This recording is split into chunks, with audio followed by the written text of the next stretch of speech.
Python में clean code लिखने से मुझे एक बेहतर इंसान बनाया, कैसा बनाया, क्या बनाया, वो डिसिप्लिन, वो मैकेनिज्म, वो माइंडसेट, वो आइडियोलॉजी, वो कैसे आई।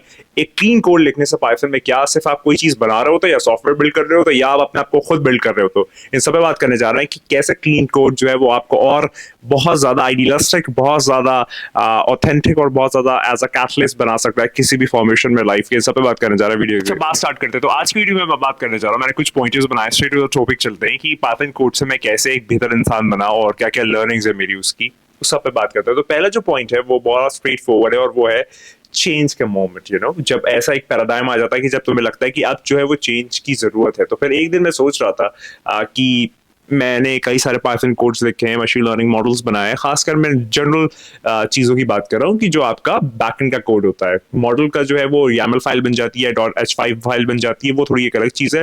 लेकिन मैं स्पेसिफिकली जो है वो कोड की यहाँ पर बात कर रहा हूँ। तो फिर कई महीने बाद अगर मैंने कोई कोड खोला और अगर मैं उसे समझ नहीं पा रहा हूँ, और ऐसा मेरे साथ कई बार हुआ है कि मैं उसका जो एक स्ट्रक्चर है, जो एक रॉ स्ट्रक्चर है, जो कनेक्शंस है, वो मैं रियलाइज नहीं कर पा रहा हूँ। तो फिर मुझे ये समझ में आया कि एक्चुअली मैंने जो है उसको रिस्पेक्ट नहीं दी कि वो जो चाहता है, मतलब पाइथन को जो मैंने वो रिस्पेक्ट होनी चाहिए वो मैंने नहीं दिया। और तब मुझे रियलाइज हुआ कि क्लीन कोड लिखना जो है वो सिर्फ इम्प्रेस करने का नाम नहीं है, या फिर अपने आप को अथॉरिटेरियन फॉर्मेट पे लाने का नाम नहीं है। एक्चुअलिटी में क्लैरिटी और ऑनेस्टी का नाम है। क्या कितनी सफाई से अपनी चीज़ों को जो है वो डिफाइन करते हो, कितनी आप अच्छे से चीज़ों को जो है, और आपका थॉट क्लैरिटी कितनी है, ये बड़ी एक इंपॉर्टेंट चीज़ हो जाती है। ये पहली चीज़ जो है मुझे लगता है कि ये बड़ी इंपॉर्टेंट है और लोगों को पता होनी चाहिए। अच्छा, क्लीन कोड जो है ये डायरेक्टली प्रोपोर्शनल है क्लीन थिंकिंग के। आप जैसे सोचते हो सफाई से, वही जो चीज़ है वो आप रिप्रोड्यूस करते हो, लिखते हो कोड।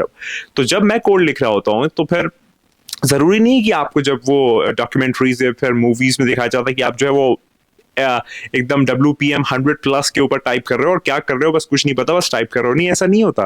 मतलब रियलिटी में तो ऐसा होता ही नहीं है। हमको बहुत ज़्यादा स्लो डाउन करना पड़ता है, हमको चीज़ों को सोचना पड़ता है कि हम जो नेमिंग नॉमेनक्लेचर यूज़ कर रहे हैं वो कैसा है, और जो भी हम चीज़ें जो है वो एड्रेस कर रहे हैं क्या वो पूरे कोड में सेंस बना रही कि नहीं बना रही। ये सब चीज़ें जो है वो बड़ी इंपॉर्टेंट हो जाती है। और हर चीज़ का नाम जो है वो बड़ा केयर से करो। मतलब वेरिएबल्स या फिर फंक्शंस या फिर क्लासेस जो डिक्लेयर कर रहे हो उसके बीच में एक सिंक होना चाहिए कि आप क्या कह रहे हो, कौन कह रहा है, किस तरीके से कह रहा है। तो कोई अगर थर्ड पर्सन या फिर कोई अगर एक्सटर्नल डेवलपर या प्रोग्रामर उसको आके देखता है तो फिर वो उसमें से सेंस बना सकता है। तो हर वेरिएबल जो है वो आपकी प्रायोरिटी का रिफ्लेक्शन होना चाहिए कि आप अगर क्लासेस ले रहे हो तो फिर कौन सी क्लास जो है वो पेरेंट है, कौन सी उसकी चाइल्ड है, कौन सी इनहेरिटेड है, कौन सी एक्वायर्ड है, सारा कुछ जो है वो उसमें रिफ्लेक्ट बैक होना चाहिए। और हर फंक्शन जो है वो खुद बोलना चाहिए कि वो कर क्या रहा है। मतलब आपको एक्सप्लेन करने की जरूरत नहीं होनी चाहिए, सिर्फ नेम आप बता सको कि भाई ये क्लास का काम ये है। तो ये जो होती है वो क्लैरिटी होती है जो आपको होनी चाहिए, और ये सिर्फ कोडिंग में नहीं होती, लाइफ के बहुत सारी चीजों में होती है, और ये आपके अंदर खुद होनी चाहिए कि जो आप कोडिंग में रिप्रोड्यूस करोगे। मैं उम्मीद करता हूँ समझ पा रहे होगे। थर्ड जो चीज़ है वो है जो एक ट्रांजिशन आता है या फिर जो एक इनर शिफ्ट आता है, मैं उस पर बात करना चाहता हूँ कि जब मैंने देखा कि जब मैं वेरिएबल्स को नेम करता हूँ ना तो कई बार शुरू में मुझे दिक्कत होती थी, मैं समझ नहीं पाता था। लोग इस पे बात नहीं करते, पाइथन सिखाते हैं, सारा कुछ करते हैं, लेकिन जो एक नॉमेनक्लेचर जो है उस पर मैं बात करना चाह रहा था कि बहुत क्लियरली जो है मैं वेरिएबल्स को डिफाइन नहीं कर पा रहा था। मतलब अगर मेरे पास कोई मतलब कोई एक कैलकुलेटर प्रोग्राम है, बहुत बेसिक प्रोग्राम है, ये लेना नहीं चाहिए लेकिन मैं फिर भी कह रहा हूँ, तो उसमें एडिशन, सब्ट्रैक्शन, मल्टीप्लिकेशन और डिवीजन, ये 4 फंक्शंस हैं। तो इसके आप चारों के नाम क्या देते हो वो बड़ा इंपॉर्टेंट और महत्वपूर्ण हो जाता है, अहम हो जाता है ना। तो जब मैंने प्रॉब्लम्स को, अब इसका सॉल्यूशन की तरफ मैं कैसे गया, जब मैंने प्रॉब्लम्स को स्मॉलर पार्ट्स में ब्रेक करना स्टार्ट किया। मतलब अगर मुझे यहाँ से A पॉइंट से B पॉइंट तक जाना है तो फिर मैंने A से B के बीच में जो माइलस्टोन्स है और जो चेक पॉइंट्स हैं, जब मैं उसको मोनोमर्स में ब्रेक कर लूंगा या फिर उसको जो और सिग्निफाई कर लूंगा और ज्यादा उसको जो है वो जूम इन जाके देख पाऊंगा, तब जो है वो बात बनती है और तब जो है वो मुझे समझ में आता है कि क्या चीज मुझे रखनी है, क्या हटानी है। कोई भी एक एक्स्ट्रा मेमोरी का एलोकेशन मुझे नहीं करना है। जितना मुझे यूसेज है मैं उस पर ही बात करूंगा, जो मुझे नहीं चाहिए वो डेड कोड में वाइप आउट कर दूंगा। ये लाइफ में भी होता है कि जिसकी जरूरत नहीं है उसको हटा दो, उसको जबरदस्ती मत लो। हालांकि ये वाली ट्रेट और कैरेक्टरिस्टिक मुझ में नहीं है, मैं चीजों को कलेक्ट करने का बड़ा शौकीन हूँ, लेकिन ठीक है, जो पाइथन की लर्निंग है वो मैं आपके साथ बता रहा हूँ और अपना ड्रॉबैक्स भी बता रहा हूँ। तो ये एक फैक्टर जो है वो मैंने सीखा खासकर पाइथन और कोडिंग में कि जो चीज़ ज़रूरत वाली नहीं है उसको हटा दो, उसकी ज़रूरत नहीं है, और कमेंटिंग प्रॉपर करो और एक क्लियर और एक क्लीनर थिंकर बनो, क्योंकि तुम्हारी पर्सनालिटी जब वैसी हो जाएगी तो फिर तुम क्लीन कोड भी लिखना सीख जाओगे। काम कम्यूट करना, काम आराम से, मतलब बहुत ज़्यादा हड़बड़ी में या फिर बहुत ज़्यादा परेशान होकर नहीं करना, आराम आराम से बहुत ज़्यादा करना है आपको। अब इसमें एनर्जी का वेरिएशन होता है अलग अलग लोगों में। कुछ लोग एनर्जी जो बहुत एनर्जेटिक होते हैं और एंथुसियास्टिक होते हैं, वर्कहॉलिक होते हैं, वो अल्टीमेटली बहुत तेज़ी से चीज़ें रिप्रोड्यूस करते हैं, कई बार मैं भी करने लगता हूँ। लेकिन आपको इन्फॉर्मेशनल बनना है और आपको इन्फॉर्म्ड ह्यूमन बनना है, ताकि आप और लोगों को जो है वो इन्फॉर्मेशन पास ऑन कर सको।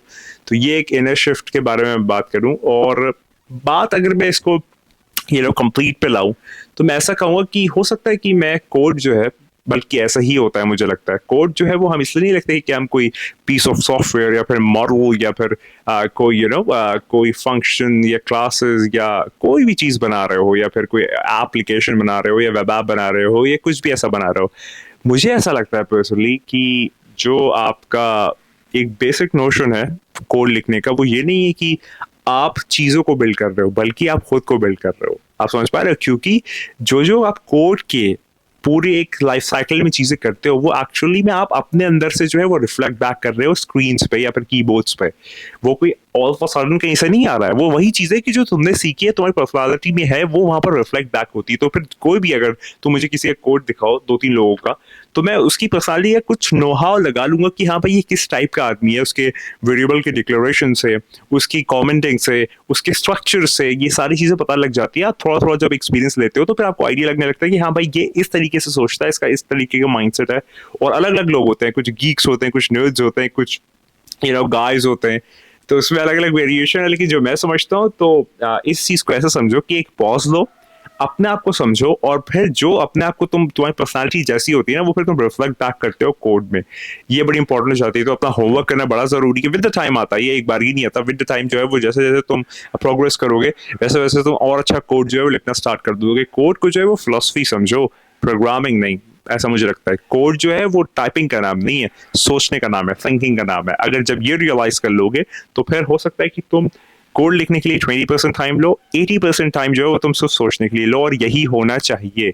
हमेशा एक नोटबुक हैंडी रखो, एक ये होनी चाहिए। मतलब देखो, इसमें मैं अभी मॉर्निंग में ये प्रिंसिपल्स बना रहा था कुछ पाइथन के, तो ये बड़ी इंपॉर्टेंट चीज हो जाती है। एक फाउंटेन पेन अच्छा अपने साथ रखो, 2 नोटबुक्स रखो, एक जर्नलिंग सिस्टम होना चाहिए जिसपे तुम जर्नल करो, और एक जो है वो तुम्हारे कॉन्सेप्ट की बुक होनी चाहिए। इस पे भी अगर चाहते हो मैं बात करूं, तो बात करूंगा और किस तरीके से जर्नल करते हैं। देखो, मेरे पास मल्टीपल चीजें हैं कि जो सिर्फ पेन और पेपर का काम है, और ये मैक्सिमम होना चाहिए यहाँ पर। मैक्सिमम रियलाइज नहीं करोगे तुम, लेकिन हो सकता है तुम्हें बाद में एहसास हो कि ये एक ऐसी मोटिवेशनल और पावरफुल इंस्ट्रूमेंटेशन है कि जो तुम्हारी लाइफ चेंज कर सकती है। एक फाउंटेन पेन और एक पेपर, मजा आ जाएगा, दिल खुश हो जाएगा। मैं उम्मीद करता हूँ वीडियो पसंद आई होगी। इस टाइप की वीडियो बनाना चाहते हो, लाइफ एडवाइसेस पाइथन के अराउंड, तो बताओ जरूर। टेक्निकलिटीज में मैं खुद पढ़ाना चाहता हूँ, सिखाना चाहता हूँ। अगर तुम मुझे बताओगे तो मैं जरूर एक पूरी प्लेलिस्ट तैयार कर दूंगा। मशीन लर्निंग की प्लेलिस्ट पहले से चैनल पे है, पीस ऑफ कोड की पहले से है, थ्योरेटिकल कॉन्सेप्ट की पहले से है। जिसमें भी चाहिए कॉमेंट बताओ, वीडियो बन जाएगी। याद रखो, मैं वही बात कहता हूँ जो मैं हमेशा कहता हूँ। एक्चुअली में ये टेक्निकल कंटेंट है, लेकिन फिलोसफिकल बात जरूर होनी चाहिए कि तू नहीं है, बस वही है। खुदा हाफिज।